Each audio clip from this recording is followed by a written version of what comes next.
मुसाफिर तुझको क्या रोके, कोई सागर कोई पर्वत की खुशबू और हवाओं को कहां कब किसने रोका है।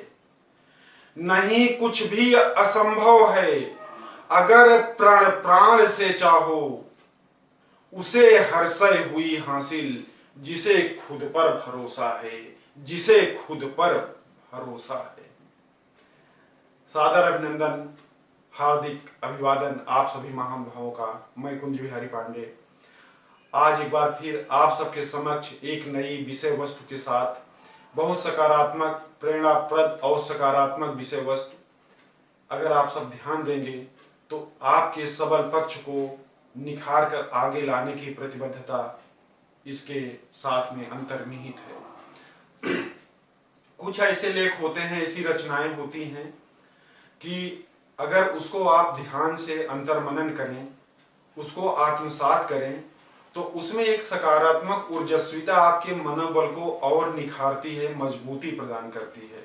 और आज के दौर में ये बहुत आवश्यक है, क्योंकि जो दौर चल रहा है वो नकारात्मक दौर का समावेश आज के परिप्रेक्ष्य में है।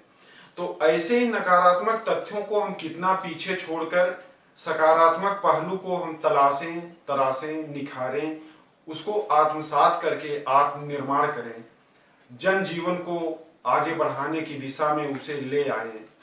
और जैसे प्लस प्लस से प्लस होता है, उस सिद्धांत के आधार पे हम उस सकारात्मक ऊर्जस्विता को एक योग ही नहीं, मनोयोग से कर्मयोग और राजयोग तक ले जाएं। तो इसमें हर किसी के लिए एक स्वस्थ समाज का निर्माण होता है, आत्मनिर्माण होता है और राष्ट्र का निर्माण होता है। इसी संदर्भ में एक छोटा सा उदाहरण आपके समक्ष प्रस्तुत है। एक शिल्पकार होता है, मूर्तिकार होता है, और मूर्ति बनाने की कला में उसे महारत हासिल होती है। उसके द्वारा बनाई गई मूर्तियां जब कोई देखता था तो इतनी सजीव होती थी कि जैसे वे अभी बोल पड़ेंगी। गजब की अलौकिक शक्ति, क्षमता, अंतर्दर्शन हर खूबियों से भरी पड़ी होती थी। जब कोई उस मूर्तिकार से पूछता था कि ये मूर्तियां, इतनी खूबसूरत मूर्ति का आप निर्माण कर कैसे लेते हैं, तो उसका कितना सकारात्मक उत्तर होता है, आप सुनेंगे तो आपको भी अच्छा लगेगा। वो कहता है कि सच पूछा जाए तो इस पत्थर में मूर्तियां पहले से ही अंतर्निहित होती हैं। ये मूर्तियां इस पत्थर में समाहित है। हम क्या करते हैं, उसमें से व्यर्थ के जो आवरण है वो हटा देते हैं और मूर्ति निखर करके सामने आ जाती है। तो कितना सकारात्मक सोच था उसका। तो बहुत कुछ हमारे भावों पे, हमारे सोच पर निर्भर करता है। तो वो मूर्तिकार फिर मूर्ति बनाने की कला में आगे बढ़ता है, पत्थरों को उठाता है, पत्थर को तराशता है। तो एक पत्थर पे वो छीनी हथौड़ी का प्रयोग करता है तो उसमें से चित्कार आती है, तो वो छोड़ देता है, उसको आगे बढ़ जाता है दूसरे पत्थर को तराशने के लिए। जब उसको तराशने लगता है तो उससे भी करुण क्रंदन आर्त आवाज आती है, चित्कार आती है, उसको भी छोड़कर आगे बढ़ता है। अंत में एक पत्थर तैयार होता है जो हर जख्म और दर्द सहने के लिए अपने को समर्पित कर देता है। और कुछ समय पश्चात वो पत्थर एक अलौकिक दिव्य नयनाभिराम मूर्ति का स्वरूप पा चुका होता है, भगवान शिव का अलौकिक स्वरूप।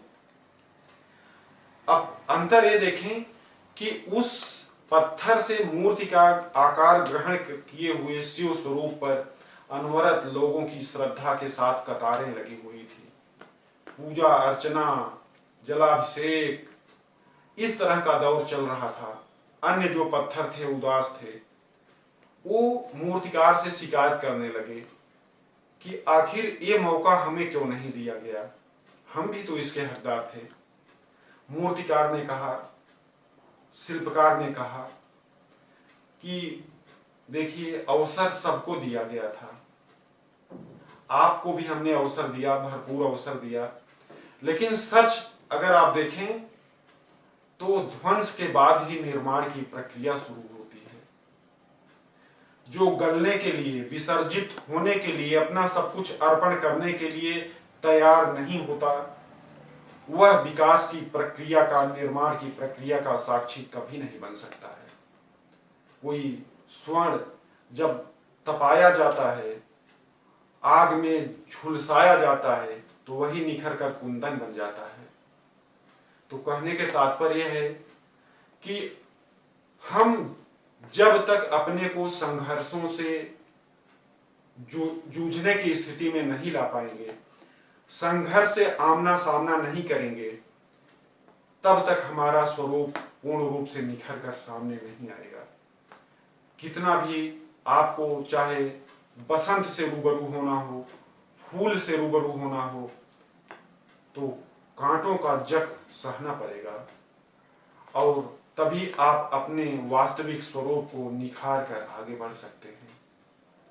सादर अभिनंदन। जय हिंद। कुंज बिहारी पांडे।